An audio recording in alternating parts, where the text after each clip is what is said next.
तात सुनहु सादर मनुलाई कहु राम कही कथा सुहाई मोहा मोहु मही से सुविशाला राम कथा कालिका कराला। हे नमस्कार, जय जगन्नाथ, शुभ संध्या समस्त को। वर्तमान आम रामचरित मानस आरंभ करवा। मो पाखे अच्छी ए 46 नंबर दोहा आउ मोर चलती बर्तमान बालकांड। बालकांडर आम पढ़ा 46 नंबर दोहा। ता पूर्वर मुझे गुरुदेव को प्रार्थना करी आरंभ करी। गुरुर्ब्रह्मा गुरुर्विष्णु गुरुर्देव महेश्वरा गुरुर साक्षात् परम ब्रह्मा तस्मै श्री गुरवे नमः।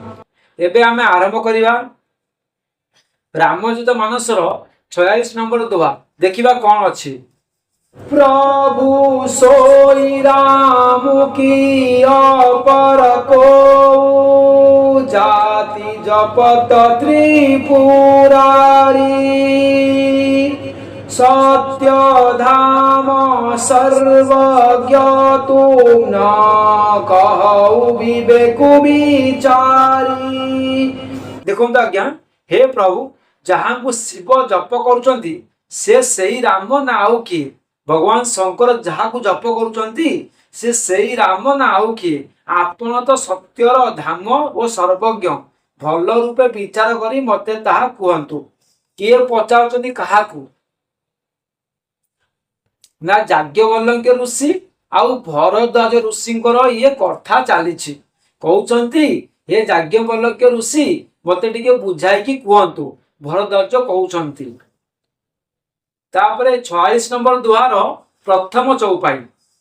जैसे मीटे मोर भ्रम भारी कहु सो कथा नाथ विस्तारी जगवालिक बोले मुस्काई तुम नहीं विदित रघुपति प्रभुताई। हे नाथ, मोर एही विराट भ्रम जेपरि तुटी जीव आपण ता भल रूपे बुझाई कहंतु। के कहउचंती ना भरद्वाज ऋषि कहउचंती याज्ञवल्क्य ऋषि को। मुनि कथा सुनी याज्ञवल्क्य साहस बदन कहले आपण श्री रघुनाथ महिमा जानती। क्यों को याज्ञवल्क्य कहउचंती हसी मुसुवे हसी कहउचंती आपण राम महिमा तो जानती। तापर अछि मो पाखरे 2 नंबर चौपाई। राम भगत तुम न मन क्रम बानी चतुराई तुम्हारी मई जानी चाहु सुनई राम गुण बूढ़ा किन्निहु प्रश्न मनहु अति मूढ़ा। आपण हेउचंती मन वचन कर्म रे श्रीरामकर भक्त। के कहउचंती ना याज्ञवल्क्य ऋषि कहउचंती भरद्वाज को कि आपण हेउचंती मन वचन कर्म रे श्रीरामकर भक्त। मु आपणक चातुरी जानी गली। आपण श्रीरामकर रहस्यमय गुणावली शुणिबाकू चाहुचंती, तेणु जणे नित्यांत मूढ़ प्रश्न कला भली प्रश्न करचंती। देखो आज्ञा, केते सुंदर कथा। याज्ञवल्क्य ऋषि कहउचंती भरद्वाज को कि मु तुमर चतुरता जानी गली। तुमे होउच रामकर भक्त, तुमे रामक विषय जान, किंतु रामकर कथा मो मुहरु शुणिया पाई कि तुमे जेमिति गोटे मूर्ख प्रश्न करे जानी शुणी कि सेही भलिया प्रश्न करूछ। तुमर अभिलाष आउ तुमर इच्छा रामचरित मानस शुणिया पाई मो मुखरु मु जानी गली। किए कथा किए कहउचंती ना याज्ञवल्क्य ऋषि कहउचंती भरद्वाज को। एबे आंकर जो कथाटी हबो आमे शुणिबा। 3 नंबर चौपाई। तात सुनहु सादर मनुलाई कहु राम कही कथा सुहाई मोहा मोहु मही से सुविशाला राम कथा कालिका कराला। हे प्रिय, मु श्रीराम सुंदर कथा कहूची, श्रद्धार सहित मन दे शुणु।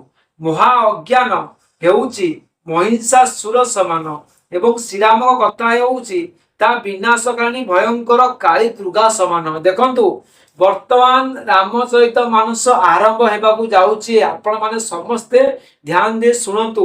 ଆଉ ଯାଜ୍ଞବଲ୍କ୍ୟ ଋଷି ମଧ୍ୟ କହିସାରିଲେଣି, ହେ ଭରଦ୍ୱାଜ ବର୍ତ୍ତମାନ ମୁଁ ରାମ ଚରିତ ମାନସ ଆରମ୍ଭ କରିବାକୁ ଯାଉଛି। ସମସ୍ତେ ଧ୍ୟାନ ଦେଇ ଶୁଣନ୍ତୁ ମୋର ଶ୍ରୋତାଗଣ, ସେମାନେ ଏବେ ଆରମ୍ଭ କରିବେ। ଦେଖନ୍ତୁ ତାପରେ 4 ନମ୍ବର ଚଉପାଇ ଅଛି, ଶେଷ ଚଉପାଇ।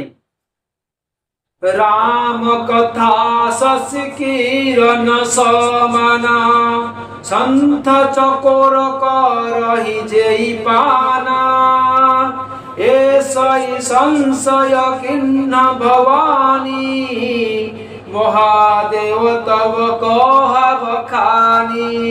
श्रीरामଙ୍କର କଥା ଚନ୍ଦ୍ର କିରଣ ସମାନ ଏବଂ ସନ୍ଥ ରୂପୀ ଚକ୍ର ମାନେ ତା ସଦା ପାନ କରନ୍ତି। ପାର୍ବତୀ ମଧ୍ୟ ଏପରି ସନ୍ଦେହ ପ୍ରକାଶ କରିଥିଲେ। ଶ୍ରୀ ମହାଦେବ ଶ୍ରୀରାମ କଥା ବୁଝାଇ ତାଙ୍କର ସଂଶୟ ଦୂର କରିଥିଲେ। ଦେଖନ୍ତୁ ଶ୍ରୀରାମ ହେଉଛନ୍ତି ଚନ୍ଦ୍ର ଆଉ ସନ୍ଥ ମାନେ ହେଉଛନ୍ତି ଚାତକ। ଯେମିତି ପୂର୍ଣ୍ଣମୀ ଚାନ୍ଦକୁ ଦେଖିବା ପାଇଁ ଚାତକ ଚାହିଁକି ବସିଥାଏ, ସେଇଭଳିଆ ସନ୍ଥ ମାନେ ରାମଚରିତ କଥା ଶୁଣିବା ପାଇଁ ବିକଳ ହେଇକି ଚାହିଁକି ବସିଥାନ୍ତି। କାହିଁକି ନା ରାମଚରିତ ମାନସ ହେଉଛି ଅମୃତ ସମାନ। ଯଦି ଆମେ ତାକୁ ପାନ କରିବା ଆମର ରୋଗ ଦୁଃଖ ଶୋକ ସବୁ ଦୂର ହୋଇଯିବ। ତ ଖାଲି ମୁନି ଋଷି ମାନେ କାହିଁକି, ଆମେ ମାନେ ବି ରାମଚରିତ ମାନସ ପାନ କରିବା। ଦେଖନ୍ତୁ ଥରେ ମା ପାର୍ବତୀଙ୍କ ସଂଶୟ ହେଲା। ସେ କଣ କହିଲେ, ସତ୍ୟରେ କଣ ଭଗବାନ ଶ୍ରୀରାମ ଇଏ ଯିଏ ମତ୍ୟ ମଣ୍ଡଳରେ ଜନ୍ମ ଗ୍ରହଣ କରିଛନ୍ତି? ଯଦି ପ୍ରକୃତରେ ଭଗବାନ ଶ୍ରୀରାମ ନାରାୟଣ, ଯଦି ପ୍ରକୃତରେ ଭଗବାନ, ତ ସ୍ତ୍ରୀ ବିରହରେ ଏମିତି କାହିଁକି ବିକଳ ହେଉଛନ୍ତି?